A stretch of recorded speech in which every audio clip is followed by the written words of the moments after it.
Thank you, CSR, and especially Mansi, who's one of the major mobilizers on this issue, and who I think most of the discussions around ART now, for us, some of us who are working on PCP-NDT, emerges from conversations with friends like Mansi. And I think what I bring here, and I think it's a very important point that we need to really look at as to what is it that we're discussing here. And one of the issues that comes up is, of course, many people said that it could also be used for sex selection. That if you have commercial surrogacy available in India as a reproductive option, how is it going to be used in the context of daughter discrimination? And that is the Indian conundrum, that how do we look at choice and how do we look at daughter discrimination?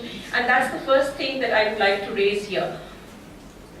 Now, I think one of the most important things that I did not see in the morning session is to how do you look at this issue? Are you going to be looking at the female body? Because it is at the side of the female body that you are talking about issues around choice, freedom, agency, and it is how patriarchy really plays itself out on the female body. So whether it is the ART or whether it is the MTP or it is the PCP-NDT, we are talking about regulation, misuse, kind of trying to control the misuse, and you're looking at prohibition. So you're actually playing it all out on the idea of the female body and how it is controlled by patriarchal forces in nexus with market forces. So I think that's something that I want to kind of raise, and I want to interrogate some of these issues. One of the first things that has been raised in almost all the issues here is how does reproductive choice, how is that raised in the context of reproductive technologies?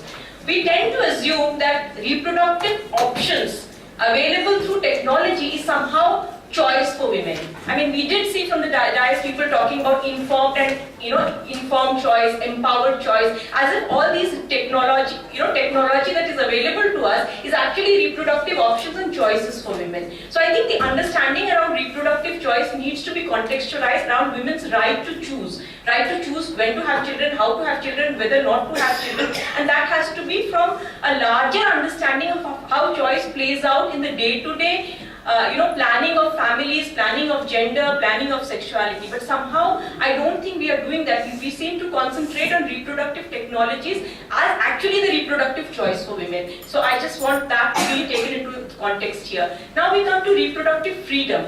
And reproductive freedom again plays out in a particular way when it comes to the woman's body, especially when you look at Indian laws and the rest of it, is that you then try to understand it from the point of view of what is the woman's reproductive freedom when it comes to family planning, and in that then you say how is she planning gender. But reproductive freedom from looking at how she is able to express herself sexually, whether her reproduction is actually her choice, whether it is only in the context of marital relationship that she is looking at. I mean, there are a lot of questions around same-sex relationships and whether they could have children, but even within heterosexual